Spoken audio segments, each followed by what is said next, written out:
There is a place of quiet rest near to the heart of God, a place where sin cannot molest, near to the heart of God.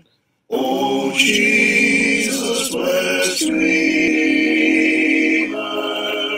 sent from the heart of God, hold us to wait before thee, near to the heart of God.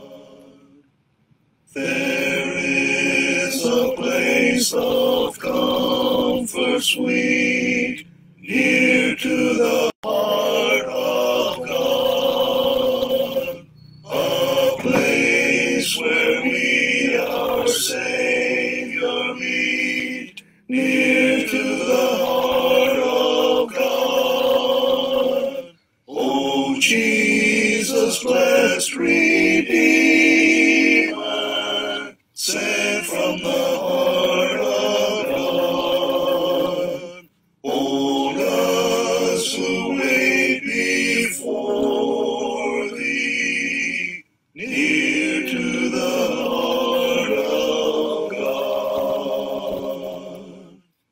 There is a place of full release, near to the heart of God, a place where all is joy and peace, near to the heart of God. O Jesus, blessed Redeemer, sent from the heart of God, hold us who wait before thee, near to the heart of God.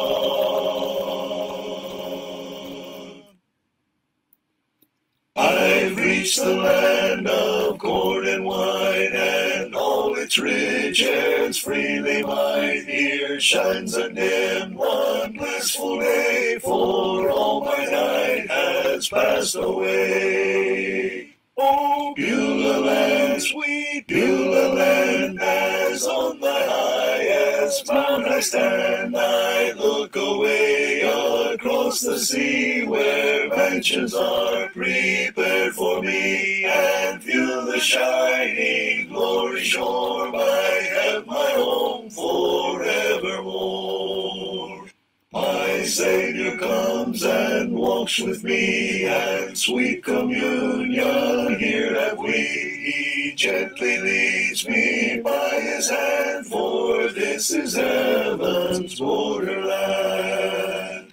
Oh, Beulah land, sweet Beulah land, as on the highest mount I stand, I look away across the sea, where mansions are prepared for me, and view the shining glory shore. I have my home forevermore. A sweet perfume upon the breeze is born from ever vernal trees, and flowers that never fading grow, where streams of life forever flow. Oh, Beulah land, sweet Beulah land, as on the highest mount I stand, I look away across the sea, where mansions are prepared for me, and view the shining glory shore. I have my home forevermore. The zephyrs seem to float to me, sweet sounds of heaven's melody, as angels with a white robed throng join in the sweet redemption song. Oh, Beulah land, sweet Beulah land, as on the highest mount I stand, I look away across across the sea, where mansions are prepared for me, and view the shining glory shore, my heaven, my home forevermore.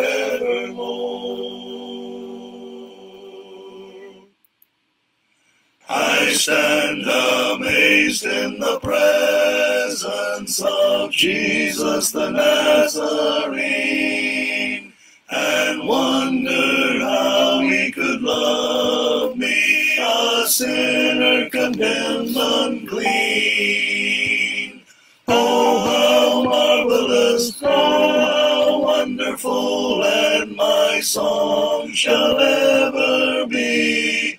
Oh, how marvelous, oh, how wonderful is my Savior's love for me. For me it was in the garden, he prayed, not my will but thine.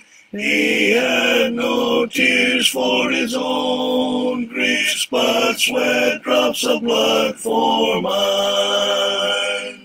Oh, how marvelous, oh, how wonderful, and my song shall ever be.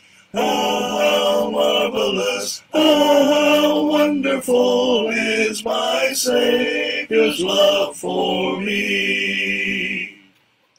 In pity, angels beheld him, and came from the world of light, to comfort him in the sorrows he bore for my soul that night. Oh, how marvelous, oh, how wonderful, and my song shall ever be. Oh, how marvelous, oh, how wonderful is my Savior's love for me. He took my sins and my sorrows, he made them his very own. He bore the burden to Calvary, and suffered and died alone. Oh, how marvelous, oh, how wonderful, and my song shall ever be. Oh, how marvelous, oh, how wonderful is my Savior's love for me. With the ransomed in glory, his face I at last shall see. 'Twill be my joy through the ages to sing of his love for me.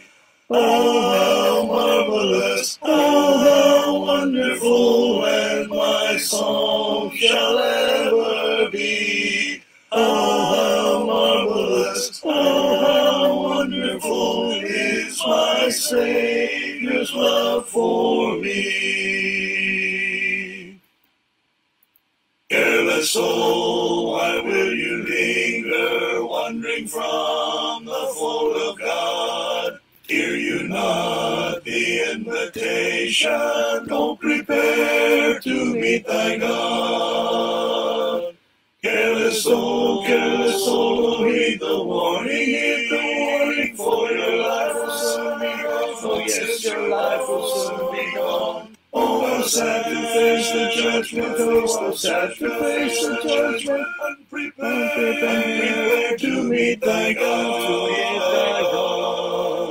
Why so thoughtless are you standing, while the fleeting years go by, and your life is spent in folly? Won't prepare to meet thy God. Careless soul, heed the warning, for your life will soon be gone. Oh, yes, your life will soon be gone. Oh, how sad to face the judgment, oh, how sad to face the judgment, unprepared to meet thy God, Hear you not the earnest earnest pleadings of your friends who wish thee well, and perhaps before tomorrow you'll be called to meet thy God. Careless soul, will heed the warning, for your life will soon be gone. Oh yes, your life will soon be gone. Oh, how sad to face the judgment, oh, how sad to face the judgment, unprepared to meet thy God,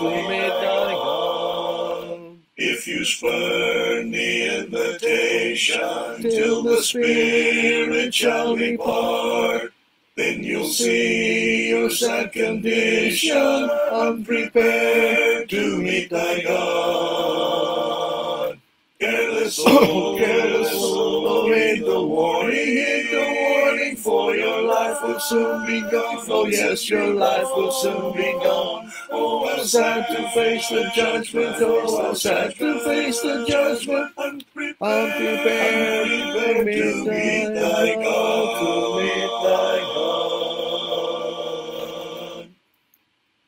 Magandang gabi mga kapatid. Tayo po ay nagpapasalamat na meron pa tayong isang karagdagan ng araw sa ating mga buhay. At tayo po ay binigyan ng pagkakataon ng Diyos muli na tayo po ay magkaroon ng pag-aaral sa Facebook Live sa gabing ito. At sa mga nakaraang mga panahon, ito po ay magandang pagkakataon na maituro po natin ang katotohanan.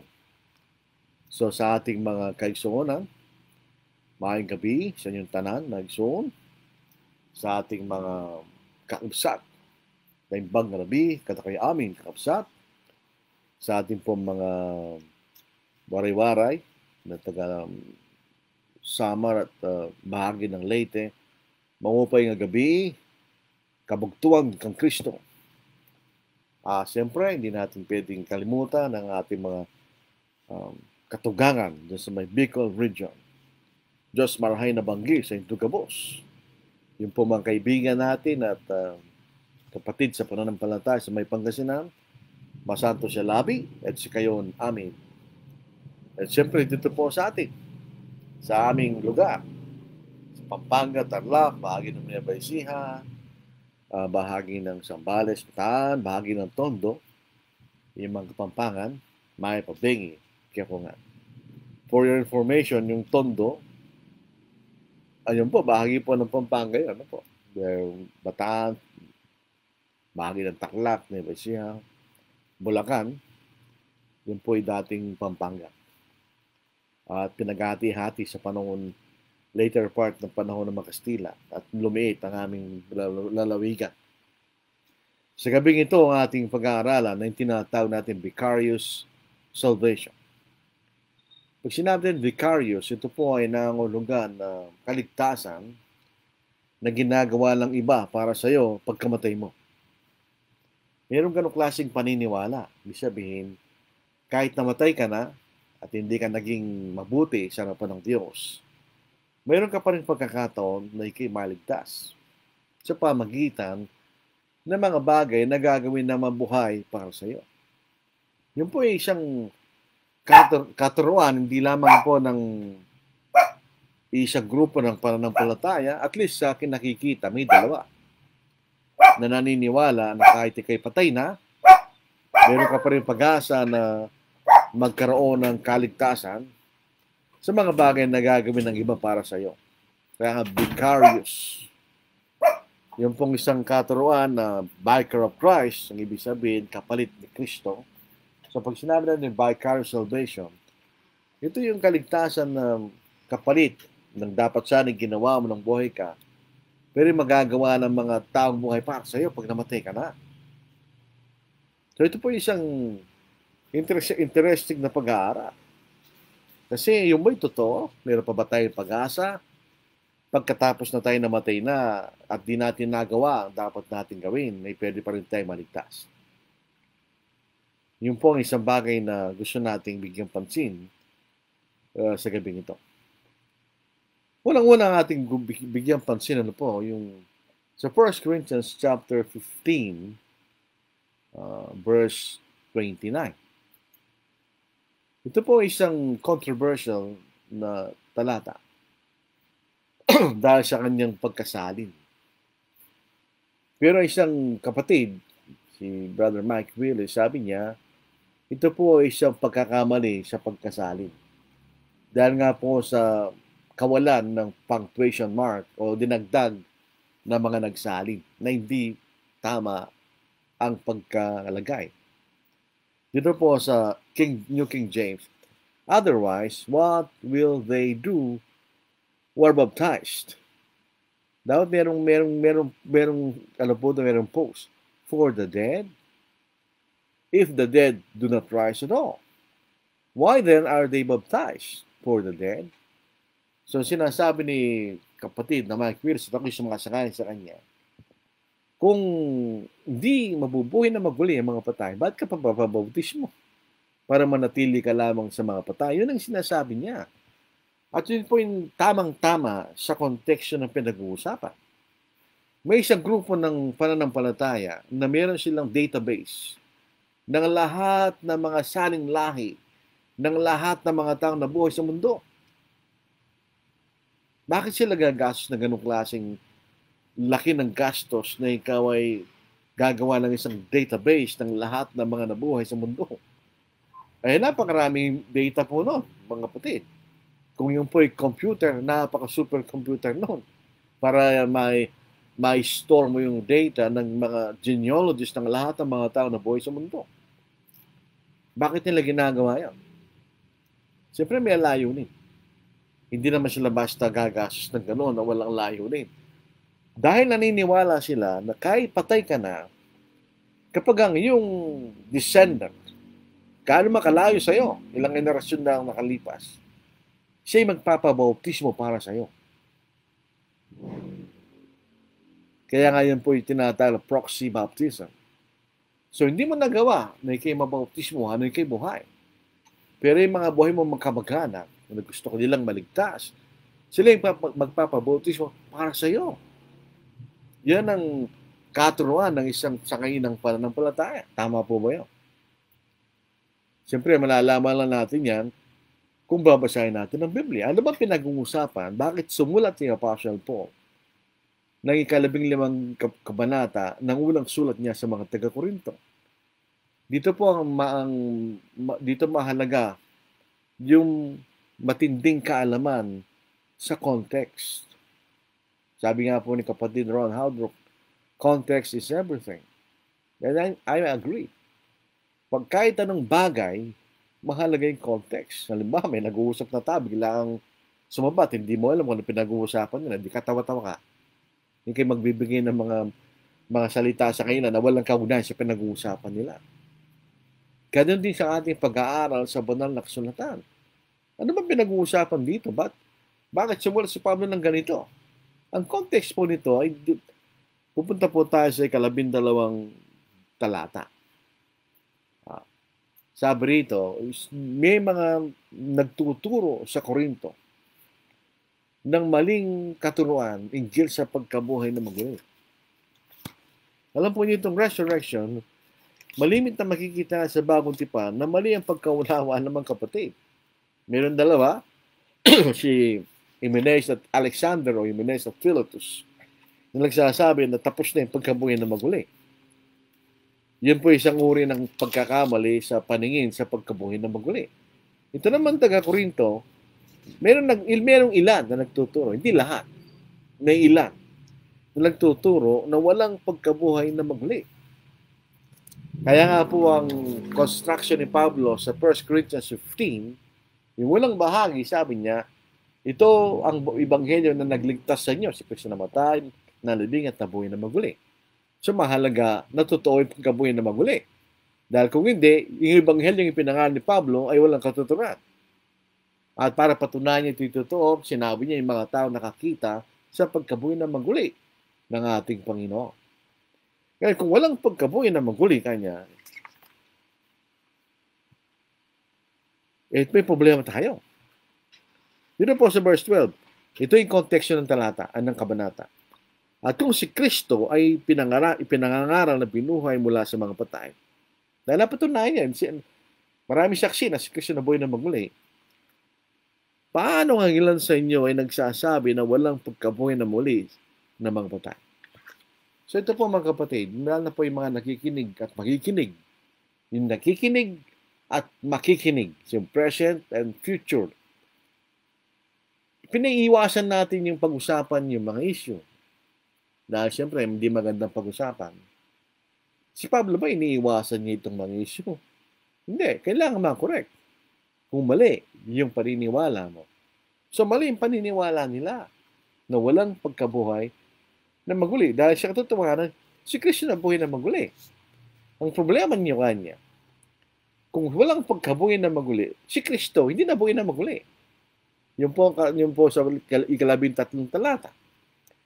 At kung si Kristo hindi na buhay na maguli, ang aming pangangaral ay hindi katotohanan kanya. At ang inyong pananampalataya ay hindi rin totoo kanya. Basahin natin eksakto. At kung si Kristo ay hindi muling binuhay, ang aming pangangaral ay walang kabuluhan. At ang inyong pananampalataya ay wala rin kabuluhan kanya. So pinatutunayan ni Pablo na totoo ang pagkabuhay na maguli. Ngayon, pupunta ka sa verse 29, yun ang sinasabi niya. Kung walang pagkabuhay na maguli, bakit ka pa magpapabautismo? Para lang manatili sa mga patay. Kasi pag walang pagkabuhay na maguli, mananatili ka sa mga patay. Kaya ba't ka papabautismo? Hindi ba tama yun? Pero ginamit ito ng mga isang sangay ng pananampalataya para sabihin ito yung vicarious baptism. Ikaw ay maaaring bautismohan, maaari kang maligtas sa pamagitan ng pagbabautismo ng iyong mga descendant. Yung mga lahi mo na buhay. At ikaw ay maliligtas. Yun yung una. Pangalawa, doon po sa atin nakagisnan ng pananampalataya, yung tinatawag ng purgatory. Alam po niyo yung salitang purgatory. Hindi naman po tayo nagpapatawa, pero ang purgatory ay paglilinis. Kaya purge. Purge, ano po purge? Siyempre, paglilinis. Kaya po yung purga. Alam na ako na po, huwag kayo pong pumanihin, Nung kami maliit pa, mayroong padrax kanya. Wala lang pag dumarating ng tagaraw, pag pinanim ko ng padrax, pinupurga ka ng bulati. Ang ibig sabihin, nililinis ng bituka mo ng mga bulate sa pamagitan ng padrax. Wala na pong padrax ngayon. Dito po sa Catholic Encyclopedia, so we are not misrepresenting, pag-aaral lang po. Purgatory, Latin purgare, to make clean, to purify.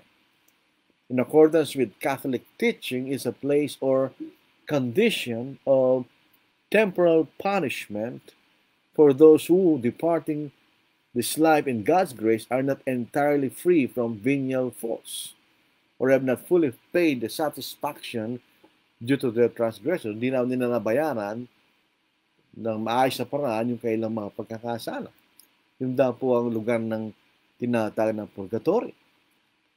Sabi po rito, tuloy po natin, whereas the Catholic Church, instructed by the Holy Ghost, has from sacred scriptures and the ancient tradition of the fathers, thought in councils, and very recently in this ecumenical synod, that there is a purgatory, and that the souls therein are helped by the suffrages of the faithful, but principally by the acceptable sacrifice of the altar. They diligently endeavor to enjoin on the bishop that have the sound doctrine of the fathers in councils regarding purgatory, ever thought and preached, held, and believed by the faithful. Ito kay Denzinger and Chideron, 19 verse 90, page 983. So itong binabasa natin, ito po ay katunayan na itinuturo. Ang sabihin, pag kayo namatay, hindi ka agad pupunta sa langit o sa impyerno. Pupunta ka muna sa purgatory. Kung ikaw ay nagkasala, tinatawag nilang venial sin. Ito po hindi mortal sin. In other words, ito yung mga pagkakasala na bagamat kasalanan, hindi kasing grabe ng tinatawag nilang mortal sin. Tuloy po natin. All sins are not equal before God. nor dare anyone assert that the daily faults of human frailty will be punished with the same severity that is meted out to serious violation of God's law. On the other hand, whosoever comes into God's presence must be perfectly pure, for in the strictest sense, his eyes are too pure to behold evil. Habakkuk chapter 1, verse 13. For unrepented venial faults for the payment of temporal punishment due to sin at the time of death, the church has always taught the doctrine of purgatory. So ito po yung kailang katuroan. In other words, ikaw ay maliligtas kung nagkasala ka ng hindi masyado mabigat na mga kasalanan sa mga panalangin ng mga banal, yung mga kamag-anak mo naiwan, o sa pamamagitan ng sacrifice of the Mass. Kaya nga po ito ay vicarious salvation. Merong ginagawang iba para sa iyo. Now, hindi natin pinag-uusapan ito yung purgatory, hindi na pwedeng pag-aralan sa ibang panahon.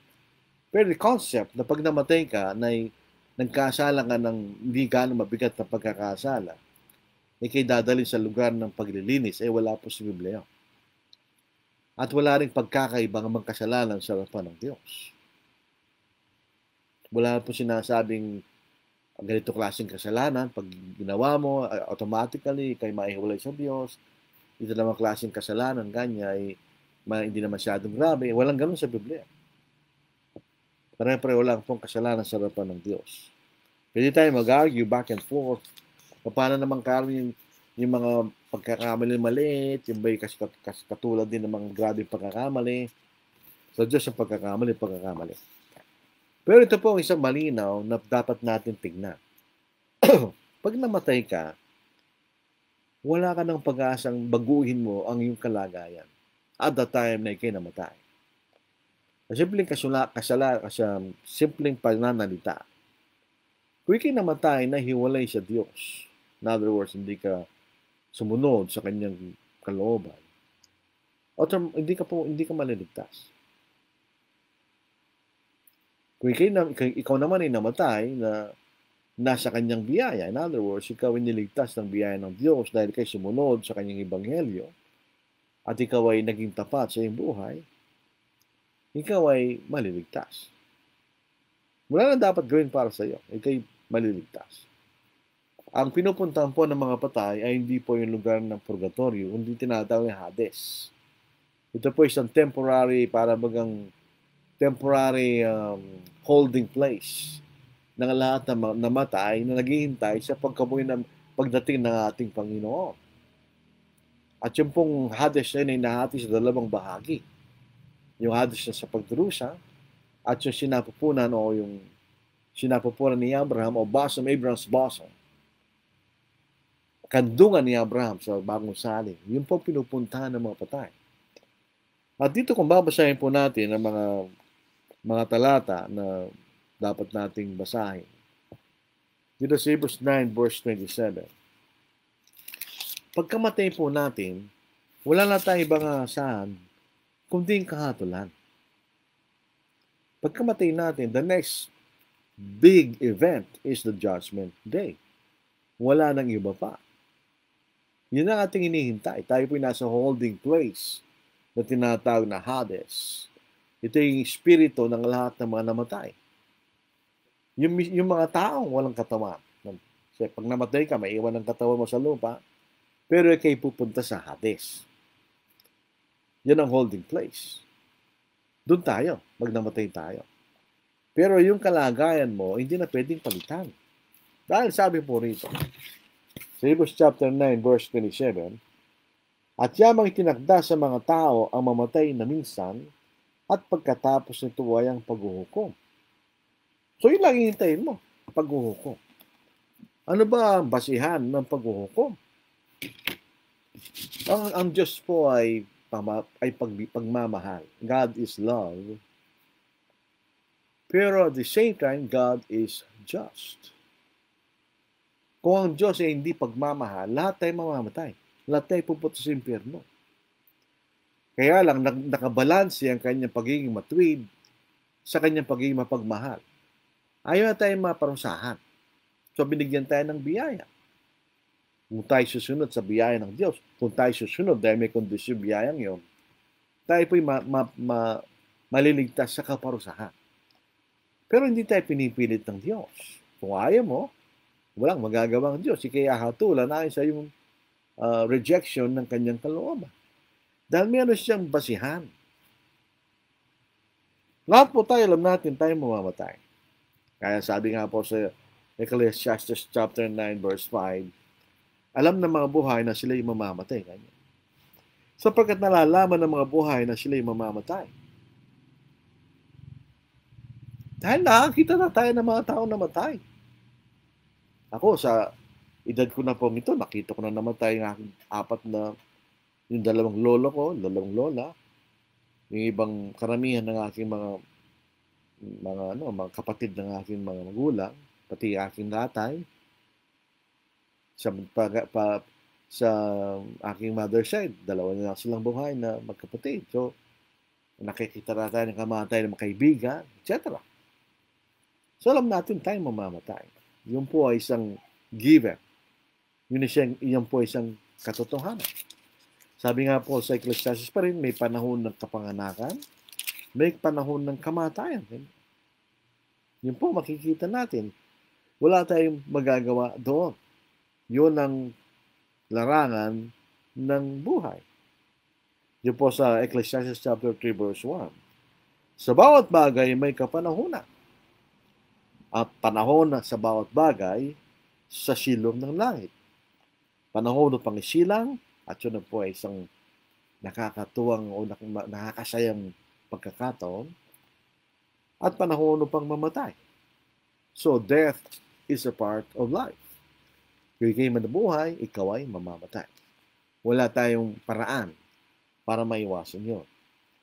Pero may basihan ng Diyos sa kanyang paghahatol. Yung pagbasihan po ng Diyos sa kanyang paghahatol ay kung anong ginawa natin. Hindi yung ginawa ng iba para sa atin, kundi ano ang ginawa natin.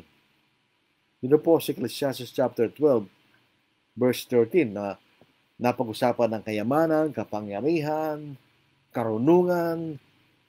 Nasabi ni Solomon, lahat ay walang kabuluhan. Walang kabuluhan ng walang kabuluhan. So ano lang ang kabuluhan? Ano maging kabuluhan ng ating buhay?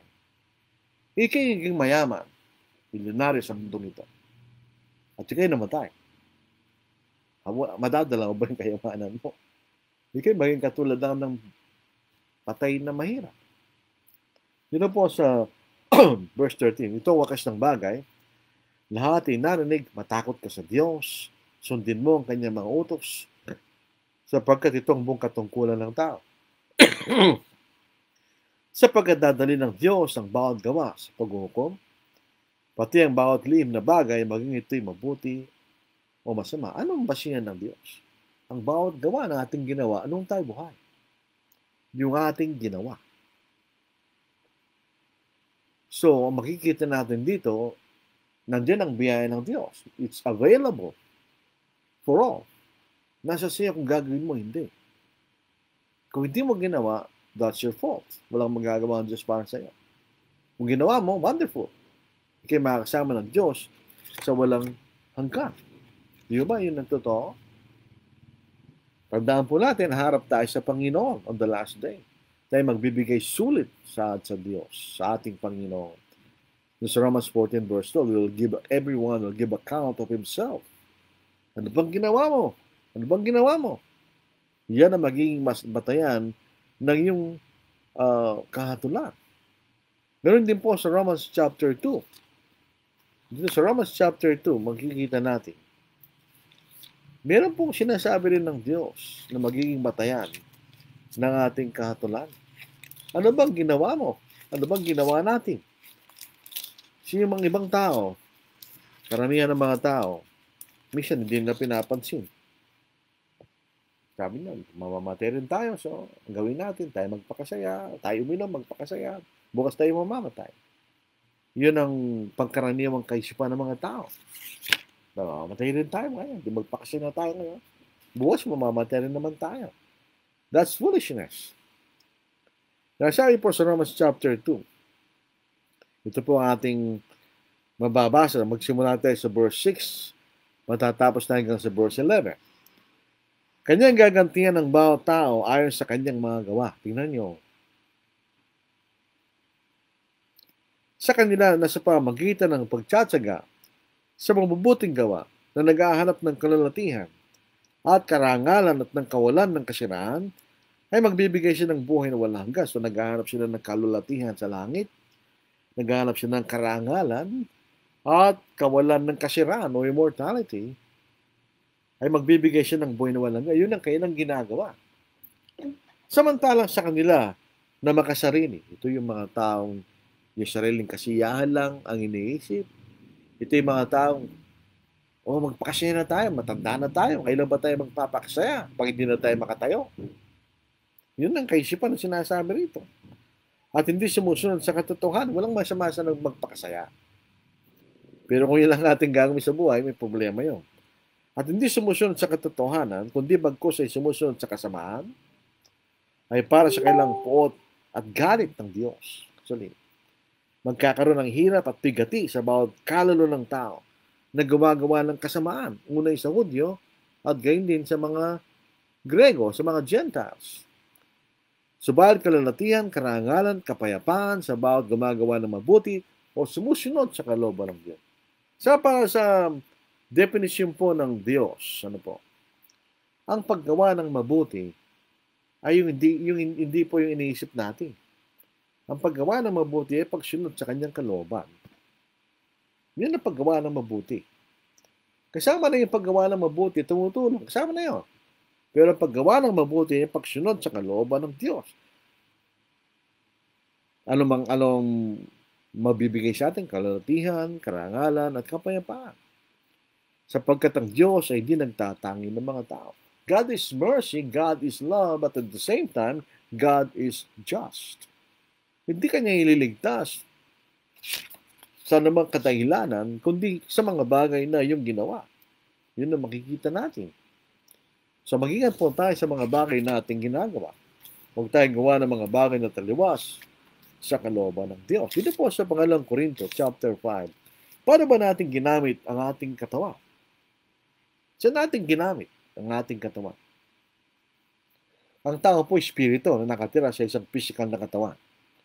So, hindi katawan ang may isip, kundi ang ating isip. Ang katawan ang isip niya. Gumagalaw lang ang ating katawan ay sa ating isip.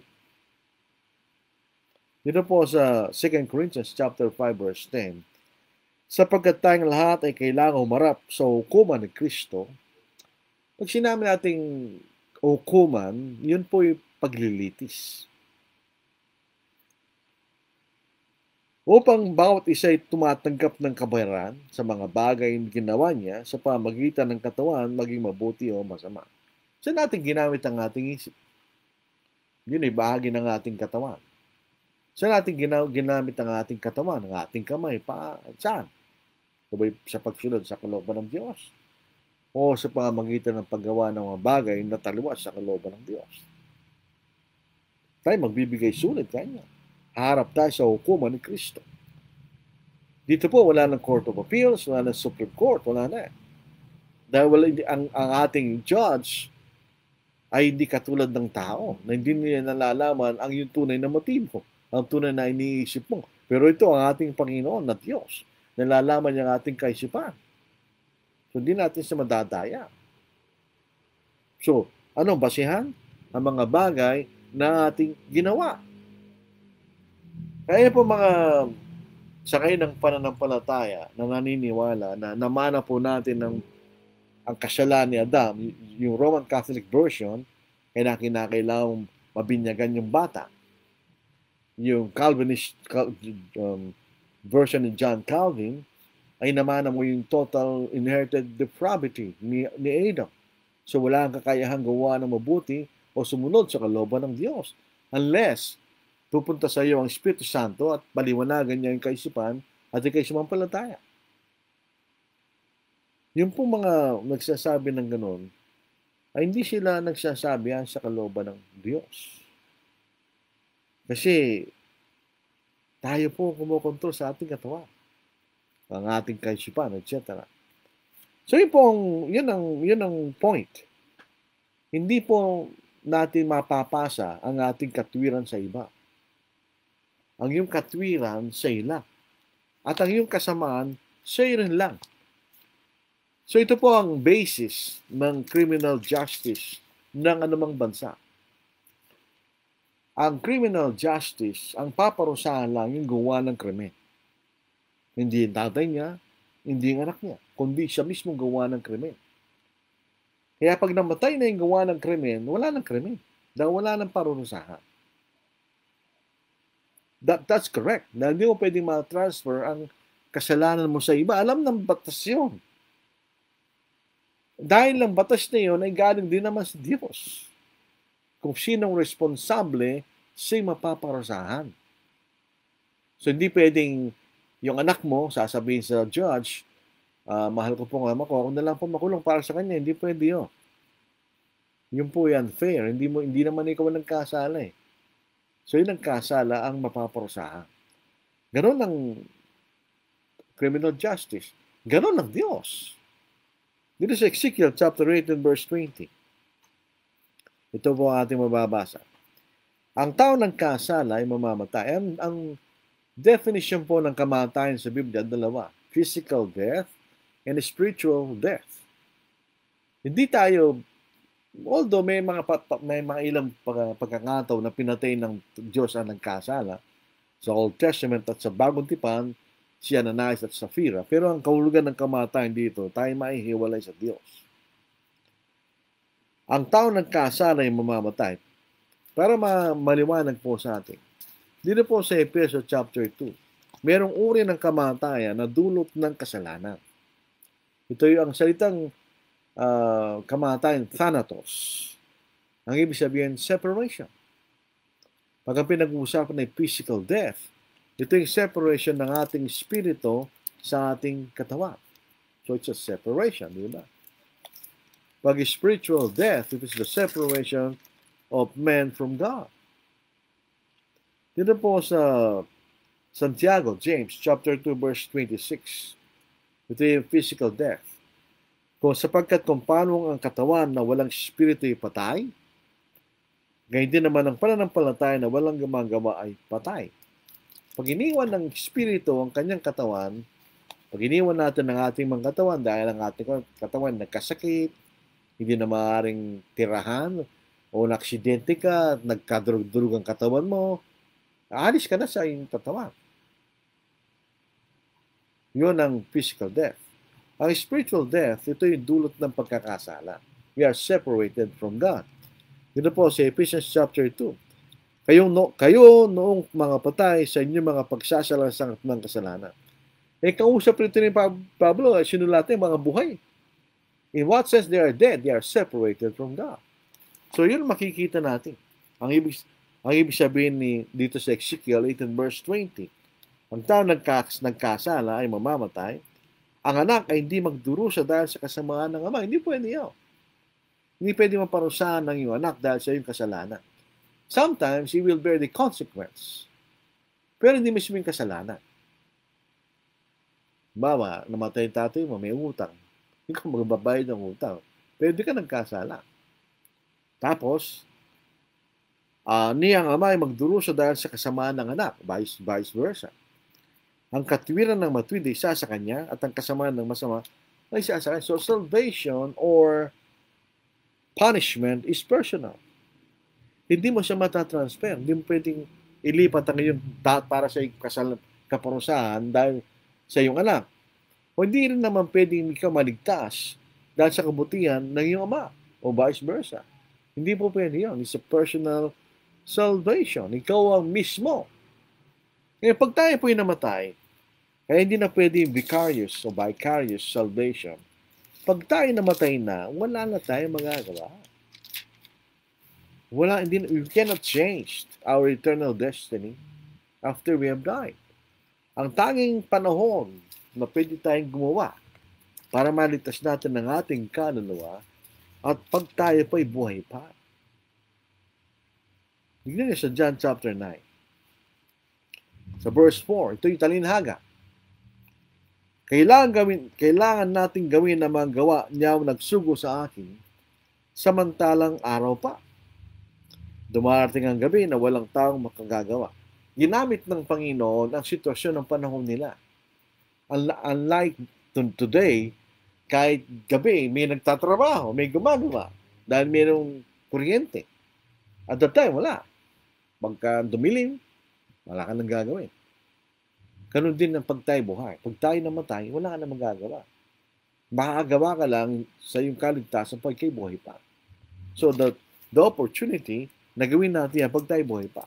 Pag namatay tayo, sabi nga ng Hebrews chapter 9 verse 27, wala na. Tapos na.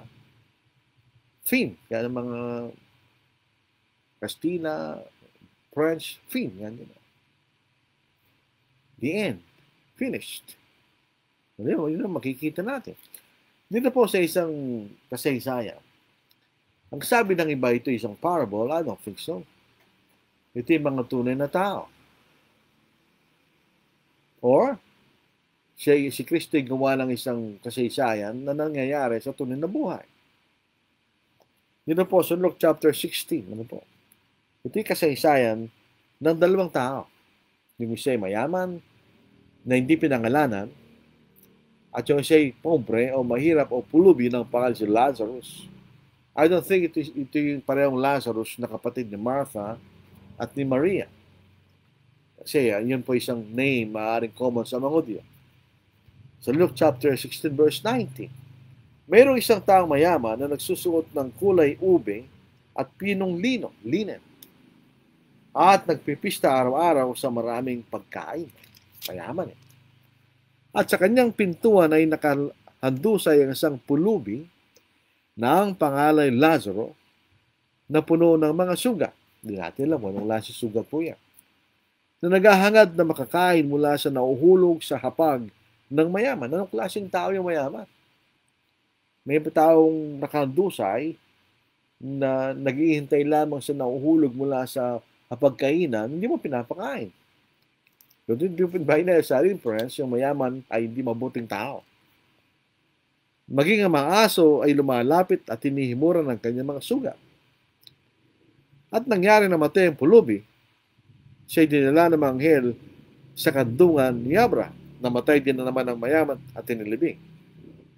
Reading closely, yung pulubi, tinapon lang siya. Mayroong lugar po sa Jerusalem na tinatawag ng Valley of Hinnom. Ito po yung para sa Manila, yung Smoky Mountain. Doon na sinusugal lahat ng basura, lahat ng dumi, lahat ng patay na hayop at lahat ng patay na tao na hindi nililibing. Dahil ito'y pulubi. Pero yung mayaman, ay nilibing. Mayaman eh. Pero pareho silang patay. At mula sa Hades na kanyang pinagdurusahan, ito yung mayaman, no, sa Hades na, namatay na eh.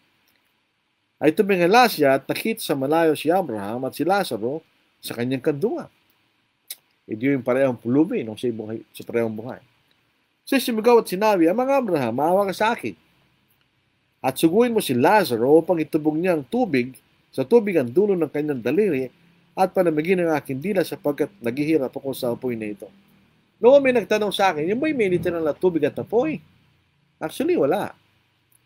Nagsasalita sila sa mga salitang nahuhuwaan natin. Ano ba nasa lugar ng Hades? Hindi natin alam. Pero doon ay may pagdurusa. At meron din pag-aaliw. Subalit sinabi ni Abraham, Anak, alalahanin mo na sa iyong buhay ay tinanggap mo ang iyong mabubuting bagay. Mayaman eh.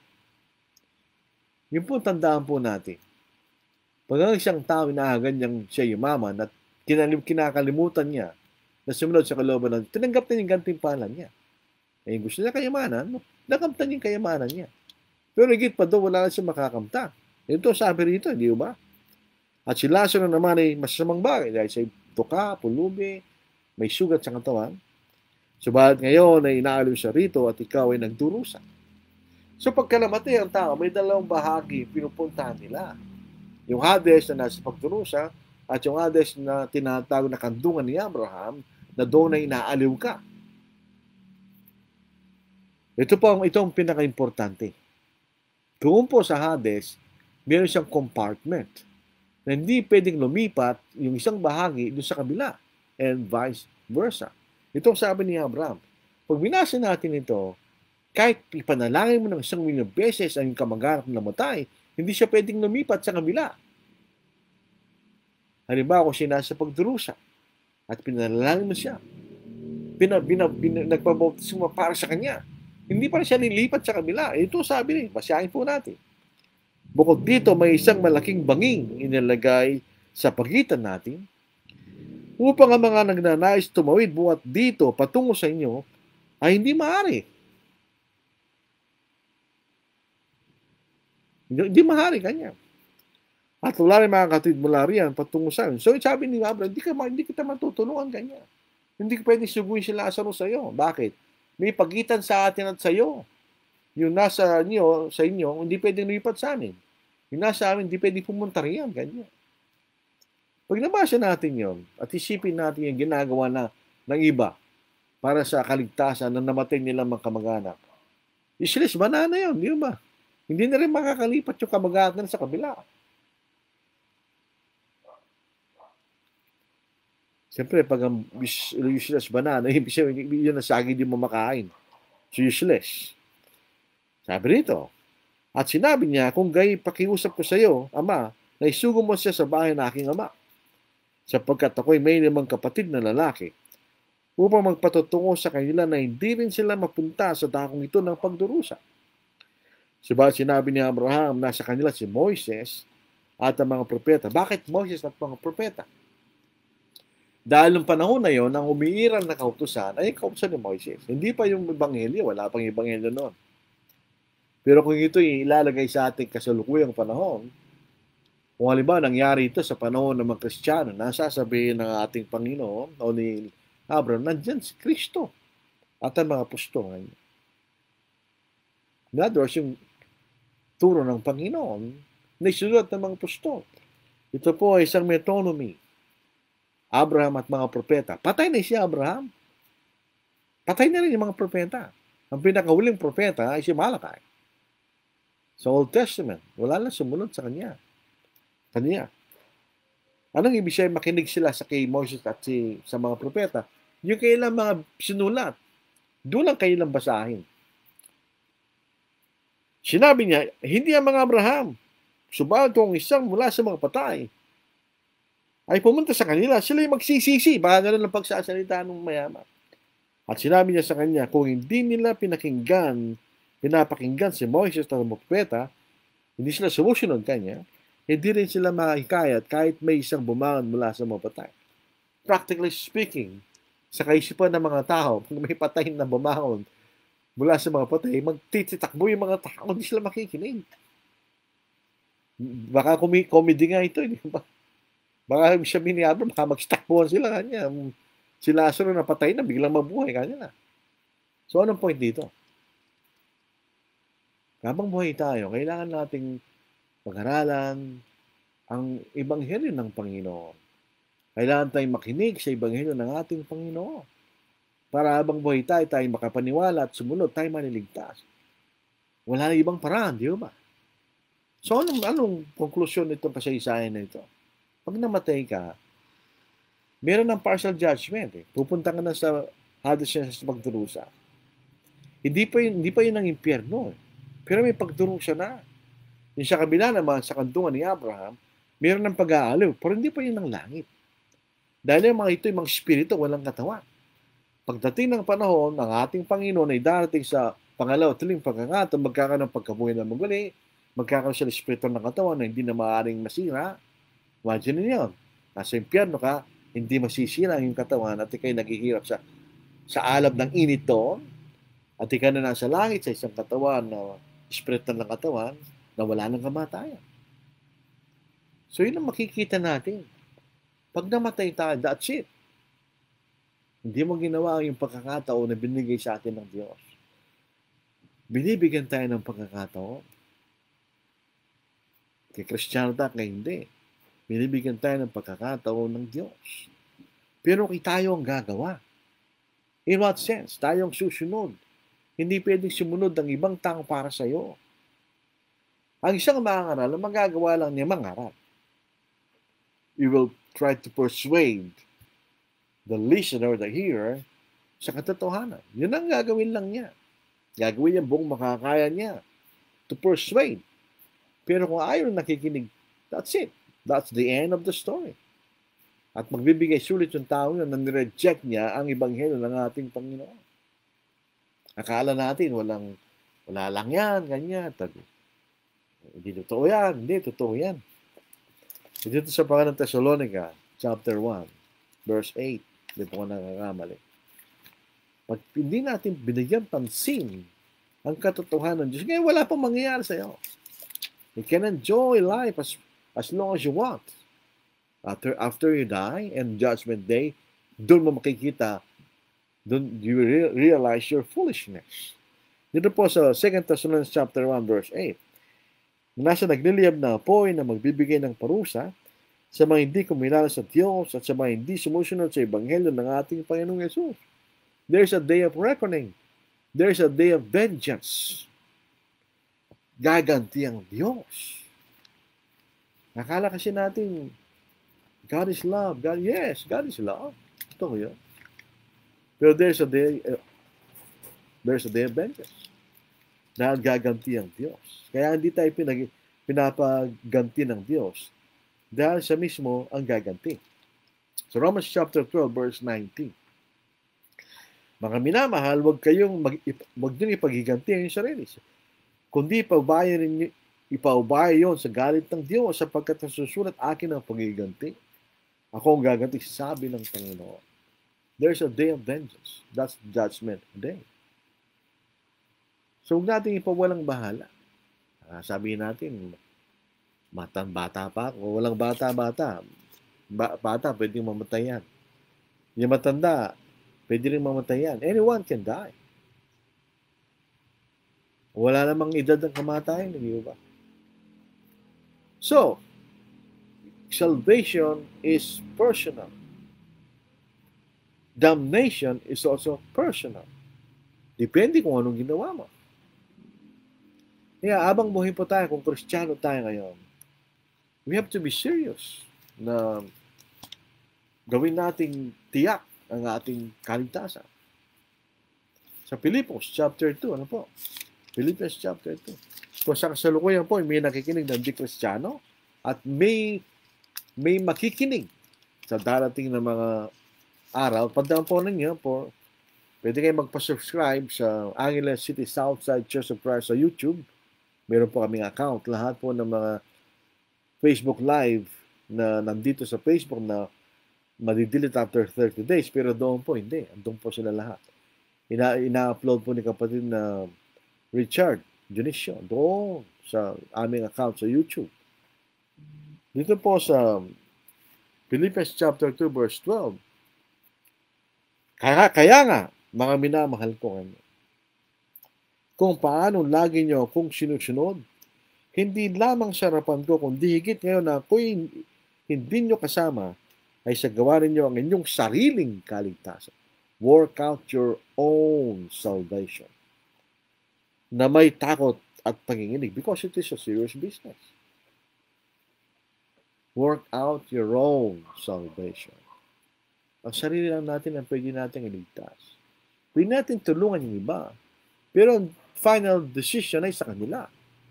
Pwede natin i-encourage ang mga Kristiyano, pero the final decision ay sa kanila.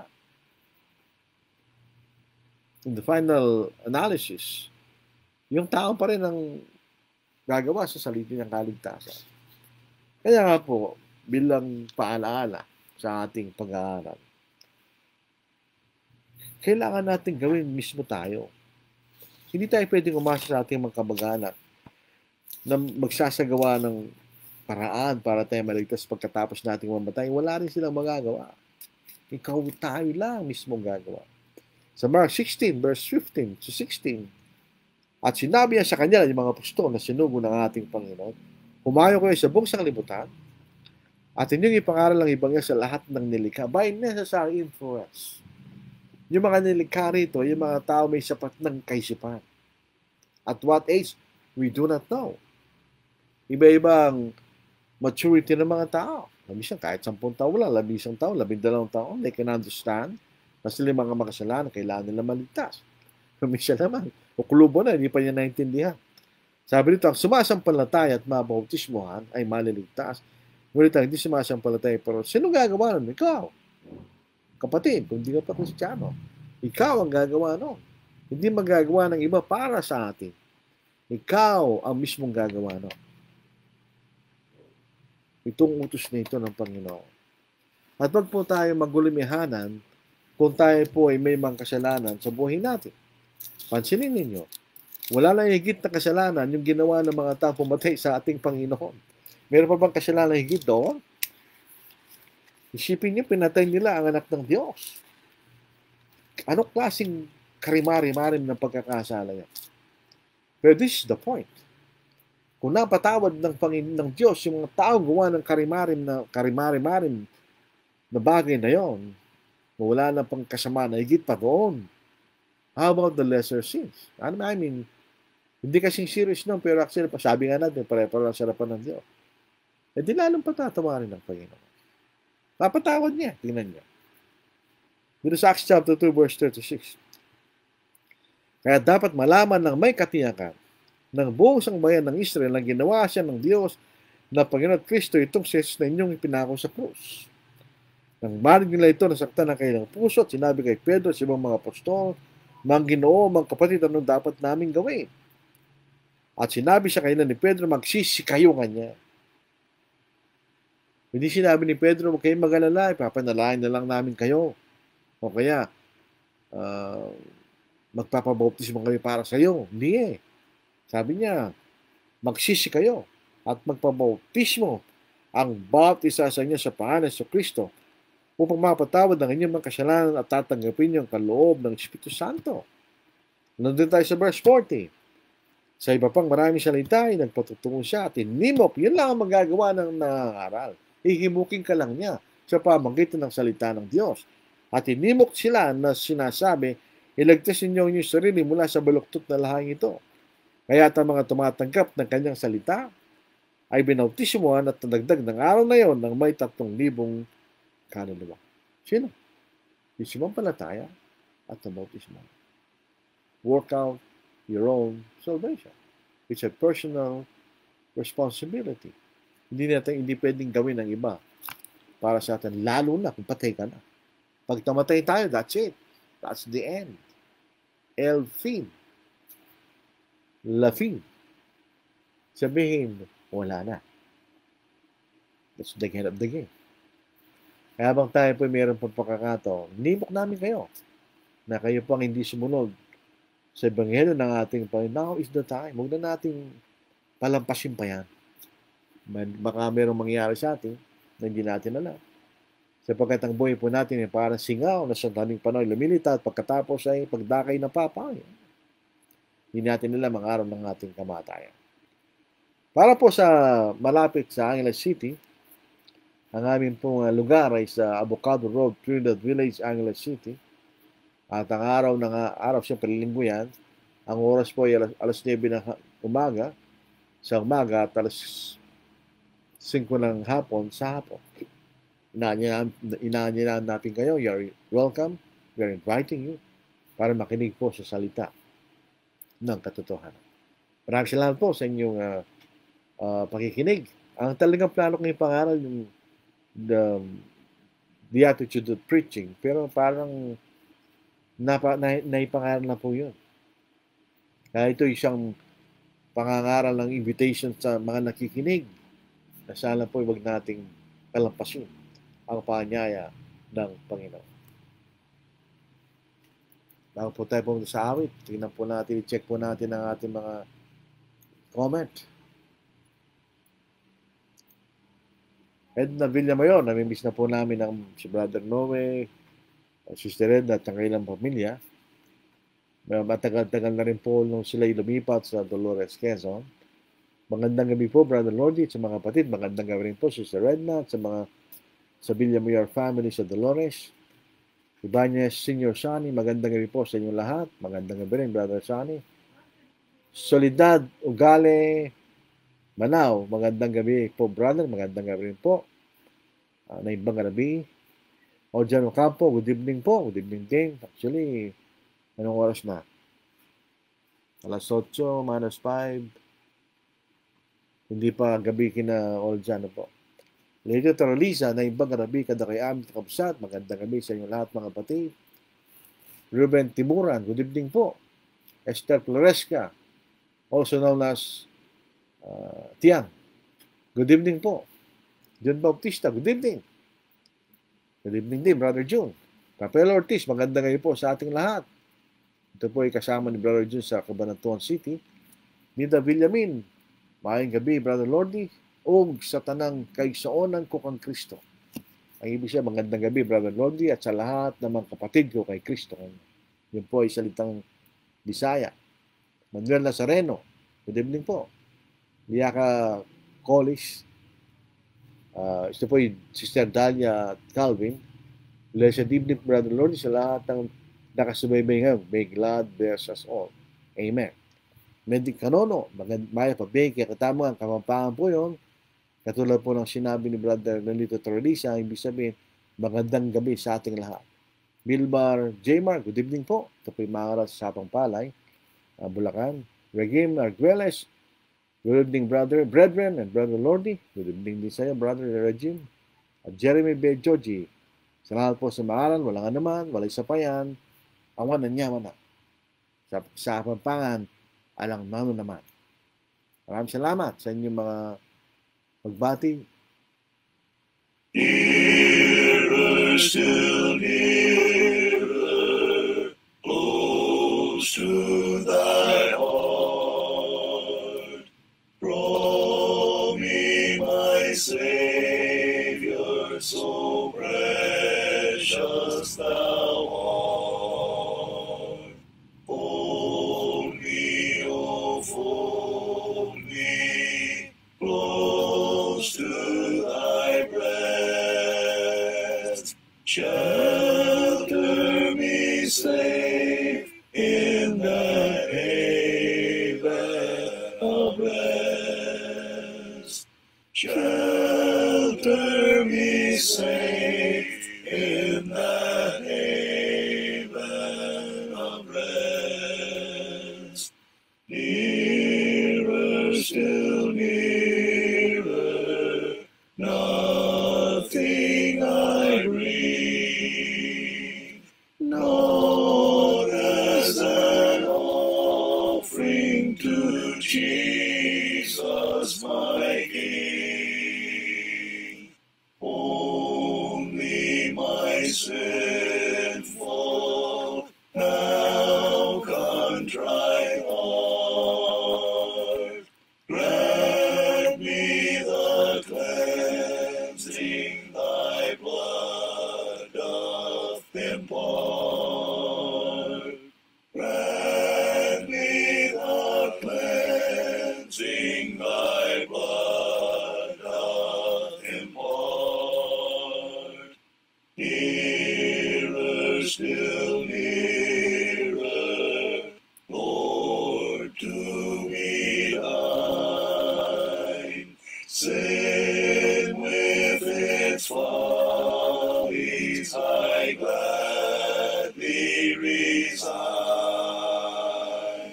All of its pleasures, all and its pride, give me but Jesus, my Lord, crucified.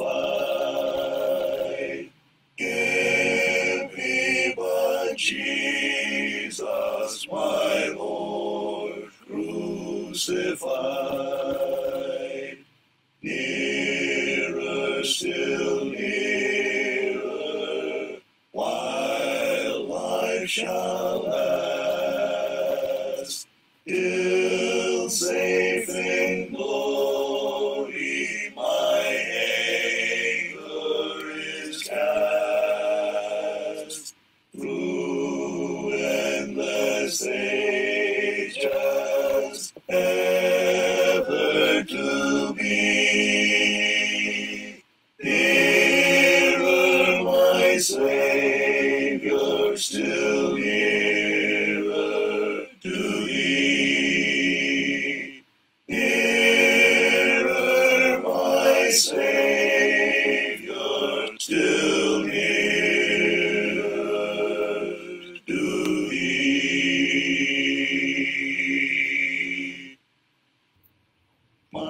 Jesus, I love thee, I know thou art mine.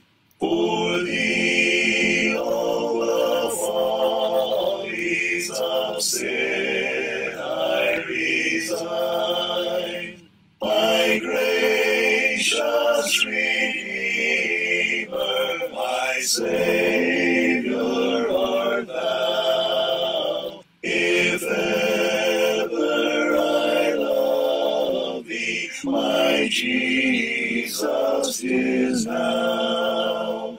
I love thee because thou hast first loved me, and purchased my pardon on Calvary's tree.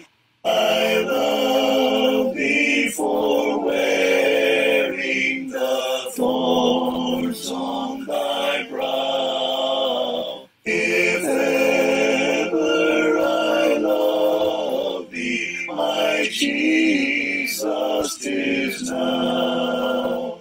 In mansions of glory and endless delight, I'll ever adore thee in heaven so bright. I'll sing with thy glittering crown on my brow. If ever I love thee, my Jesus, 'tis now. Throw out the lifeline across the dark wave. There is a brother whom someone should save. Somebody's brother, oh, who then will dare to throw out the lifeline, his peril to share? Throw out the lifeline, throw out the lifeline. Someone is drifting away. Throw out the lifeline, throw out the lifeline. Someone is sinking today. Throw out the lifeline with hands quick and strong. Why do you tarry? Why linger so long? See you sinking, oh, hasten today, and out with the lifeboat, away and away. Throw out the lifeline, throw out the lifeline. Someone is drifting away. Throw out the lifeline, throw out the lifeline. Someone is sinking today. Throw out the lifeline to danger-fraught men, sinking in anguish where you've never been. Winds of temptation and billows of woe will soon hurl them out where the dark waters flow. Throw out the lifeline, throw out the lifeline. Someone is drifting away. Throw out the lifeline, throw out the lifeline. Someone is sinking today. Soon will the season of rescue be o'er. Soon will they drift to eternity's shore. Hasten, my brother, no time for delay, but throw out the lifeline and save them today.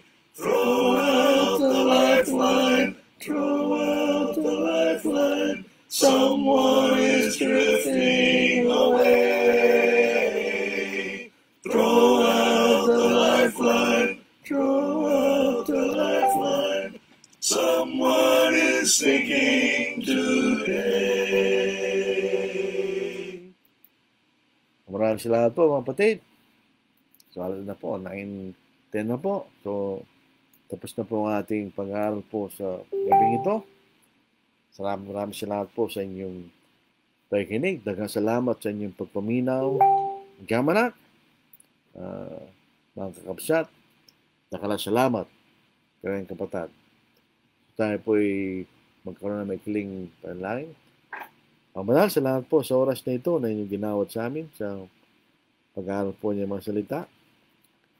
Inahingi rin po namin ng Diyos sa sana'y buksan ng aming mga kaisipan upang tanggapin ang inyong makatotohanan na siyang daan upang kami po ay maligtas mula sa tali ng kasalanan at nagbabadyang kaparusahan kung hindi po kami susunod sa inyong biyaya.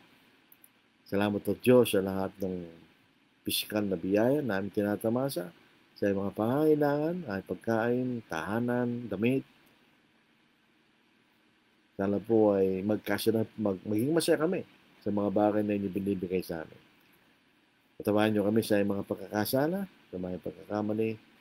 At sana ay manatili po ang katiwasay at kapayapaan sa aming bayan. Upang magpatuloy kami sa paglilikod sa inyo, Diyos. At ang mga bagay po ito ay aming ini. Nakilang pangalan si Kristo. Amen. Maraming salamat po. Tayo po mag-ingat. God bless. Hanggang sa muli, ating makikita maaaring bukas o Sabado ng gabi. Maraming salamat po.